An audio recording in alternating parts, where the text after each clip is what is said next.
ओम नमः शिवाय। प्रिय दर्शकों, एक ग्रह शुभ हो जाए कुंडली में तो जीवन बदल जाता है और एक ही ग्रह अशुभ हो जाए तो पूरा जीवन बर्बाद हो जाता है।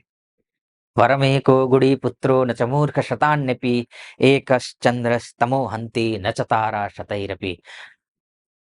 अंधकार को, रात्रि के अंधकार को नष्ट करने के लिए एक ही चंद्रमा काफी है, बल्कि आकाश मंडल में तो सैकड़ों, करोड़ों, अरबों ताराएँ हैं। उन ताराओं का कोई महत्व नहीं है, लेकिन एक चंद्रमा उदित हो जाए, पूरा तम को बर्बाद कर, तम को नष्ट कर देता है। उसी तरीके से एक ग्रह अगर राहु कुंडली में अच्छी स्थिति में आ जाए, आपका जीवन बन जाता है। खासकर राहु की अगर बात करें, तो इस कलयुग में राहु से बेहतर कोई रिजल्ट देता ही नहीं है, खासकर भौतिक सुख साधनों के लिए।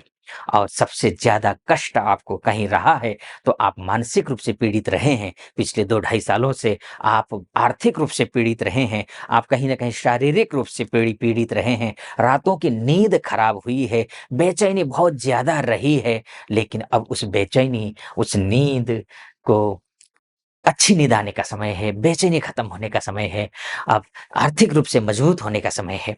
क्योंकि राहु है अष्टम का राहु को मैं बोल दूं कि अच्छा नहीं होता है।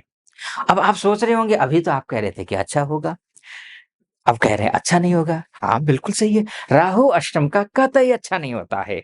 एक चीज़ में तो विशेष अच्छा नहीं होता है, ख़ासकर अगर आप पेट से संबंधित परेशान हैं, तो आपके लिए ये परेशानी और बढ़ेगी, कम नहीं होने वाली है। एक तो ये है। दूसरी बात ये है, अगर पैरों में प्रॉब्लम है, तो वो पैरों की प्रॉब्लम, जॉइंट्स की प्रॉब्लम ये और बढ़ने वाली है, ये कम नहीं होने वाली है, इतना तो आप समझ लीजिए। लेकिन अन्य मामलों में भी राहु खराब होता है, लेकिन मैं कह रहा हूँ अच्छा होगा। मैं इसलिए कह रहा हूँ क्योंकि राहु कोई खगोलीय पिंड है नहीं, ये कोई भौतिक वस्तु है नहीं, ये एक छाया है। छाया निर्भर करती है वस्तु पर कि वो वस्तु कैसा मूव कर रहा है, उसी आधार पर छाया होती है। जैसे आप हैं, आप जैसा मूव करेंगे, छाया वैसे ही मूव करेगी। उसी तरीके से राहु छाया है और जिस घर में बैठता है, जिस राशि में बैठता है, उस राशि के स्वामी के जैसा फल देता है, अर्थात ये शनि के जैसा फल देगा, क्योंकि ये कुंभ राशि में है।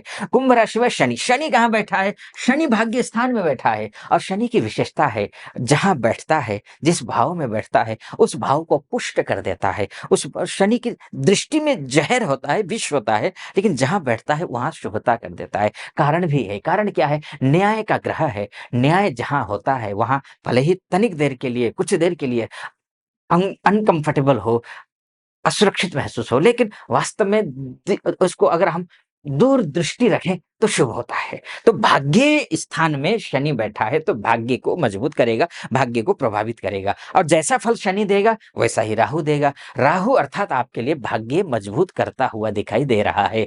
अब किन किन क्षेत्रों में भाग्य मजबूत करेगा, तो इसको समझ लेते हैं। आइए, सबसे पहले अगर आप विदेश में रहते हैं, तो ये समझ लीजिए कि आपका भाग्योदय हो रहा है, आप अच्छा करने जा रहे हैं। चाहे आप नौकरी करते हो, चाहे ग्रीन कार्ड को लेकर के परेशानी में हो, और आप चाहे पीआर को लेकर के परेशानी में हो, पर्सनल लाइफ को लेकर के परेशानी में हो, आप फाइनेंस को लेकर के परेशानी में हो, किसी भी प्रकार का कोई भी अगर परेशानी हो, उस परेशानी से आप मुक्ति पा रहे हैं।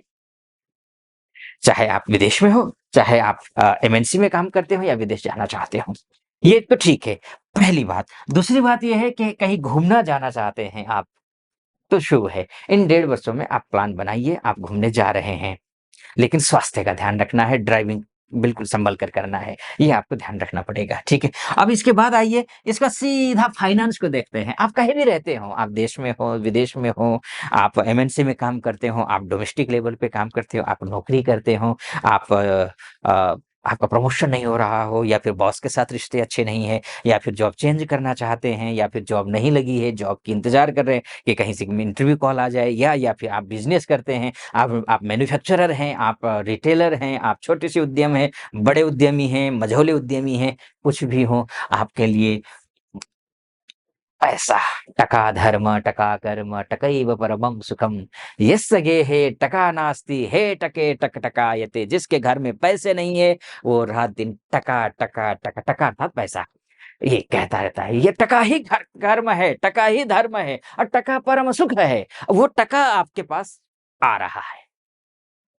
तो टका आ रहा है। तो आप ये मानकर चलिए, कुछ भी करते हो आ रहा है। लेकिन आप ये ध्यान रखिएगा, आप अपना आता हुआ काम बिगाड़ सकते हैं। मैं तो कह रहा हूँ आ रहा है, लेकिन बिगड़ सकता है। आता हुआ पैसा रुक सकता है। क्यों रुकेगा? ये मैं बताऊँगा, उससे पहले एक निवेदन आपके समक्ष रखना चाहूँगा। यहाँ तक पहुँचे हैं और मेरा विश्लेषण सटीक लग रहा हो, तो चैनल को सब्सक्राइब कर दीजिएगा, वीडियो को लाइक और कमेंट बॉक्स में जाकर के महादेव का भक्त हूँ और गर्व से कहता हूँ महादेव का भक्त हूँ, कृपा आप पर भी बनी रहे ऐसी मेरी कामना। हर हर महादेव!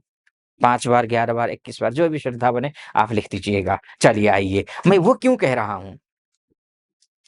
बनता हुआ काम बिगड़ सकता है, आता हुआ पैसा बस सामने दिखेगा लेकिन आपके पास नहीं आएगा। क्यों नहीं आएगा? आप स्वयं उसके लिए ज़िम्मेदार होंगे। आपकी भाषा अच्छी नहीं होगी, आपकी वाणी अच्छी नहीं होगी, आपका आचार-विचार अच्छा नहीं हो सकता है। पैसा आते ही आप गलत दिशा में जा सकते हैं। आप अचानक आप महसूस करेंगे आप बदलाव आ गया आप में। जब तक पैसे नहीं थे, तब तक आप बहुत अच्छे इंसान थे। जैसे ही पैसा आएगा, ये राहु आपको भ्रमित करेगा। जो चीज़ें नहीं खाना चाहिए, जो चीज़ें नहीं पीनी चाहिए, जिनकी संगत नहीं करनी है, उन्हीं से आप करेंगे, उन्हीं से आपका लगाव हो जाएगा। एक बार तो आ गया, फिर दोबारा नहीं आएगा पैसा। लक्ष्मी जी रूठ जाएँगी। इसीलिए जब भी पैसा आए, आने का रास्ता दिखे, आप अपने आचार, विचार, व्यवहार, संस्कार को अच्छा रखिए। अगर इतना अच्छा रखते हैं, तो आप निश्चिंत रहिए। आपके पास पैसा भी आ रहा है, आपके पास मान-सम्मान भी आ रहा है, पद-प्रतिष्ठा भी आ रही है, हर तरीके से आप सुखी हैं, संपन्न हैं, निश्चिंत रहिए।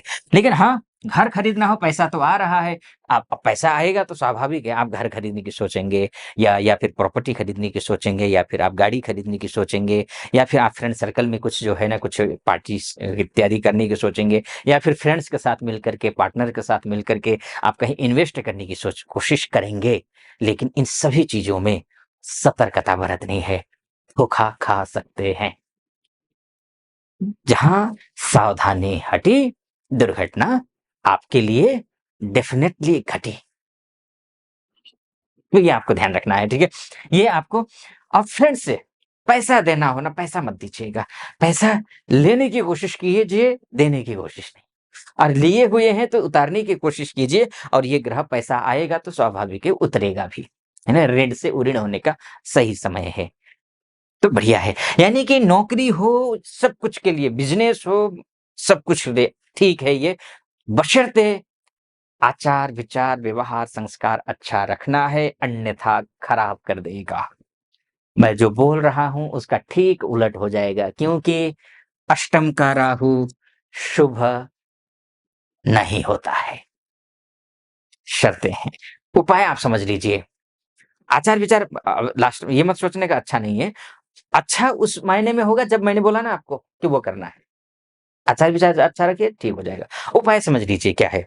सबसे पहले तो आप अगर राहु की दशा चल रही हो या फिर राहु को ठीक करना चाहते हैं कि कहीं कुछ गड़बड़ ना हो, तो उसके लिए सबसे पहले आपको दुर्गा सप्तशती का एक कवचम पाठ आता है कवच का, वो का और सिद्ध कुंजिका स्तोत्र, ये पाठ कर लीजिए। वो नहीं कर सकते हैं, तो आप अपने वज़न के बराबर जौ आप तुला दान कीजिए, शनिवार या फिर पूर्णिमा के दिन। दूसरा, ये भी नहीं कर पाते हैं, तो उस स्थिति में मंत्र का जाप करिए, ओम भ्राम भ्रीम भ्रौम सः राहावे नमः। इस मंत्र का जाप करिए। तीसरा, अगर ये तीनों नहीं कर पाते हैं, तो साधारण सा उपाय है, गर्मियों का सीज़न शुरू हुआ है, पक्षियों के लिए पानी निकाल दीजिए, पक्षियों के लिए बाजरा डाल दीजिए या फिर आप उसके साथ-साथ में चींटियों के लिए आटे में चीनी डाल कर के चींटियों को खिलाइए शनिवार के दिन, तो आपके लिए शुभ हो जाएगा, अच्छा हो जाएगा। लेकिन मैंने ये ध्यान रखिएगा, ये मोटा-मोटी तौर पर बताने की कोशिश की है कि ये राहु यहाँ रहेगा तो ये फल देगा। वास्तव में आपकी कुंडली क्या कहती है, मायने ये रखता है। अगर आप अपने बारे में जानना चाहते हैं, तो देश में हो या विदेश में हो, महिला हो या पुरुष हो, तो ये नीचे नंबर है, उस नंबर पे कॉल कीजिए, व्हाट्सएप कीजिए, मेरी टीम से बात कीजिए, अपॉइंटमेंट ले लीजिए, मैं स्वयं आपकी कुंडली का विश्लेषण करूँगा। सटीक लगा हो, सब्सक्राइब, लाइक और कमेंट ज़रूर कर दीजिएगा। फिलहाल अनुमति चाहूँगा। ओम नमः शिवाय।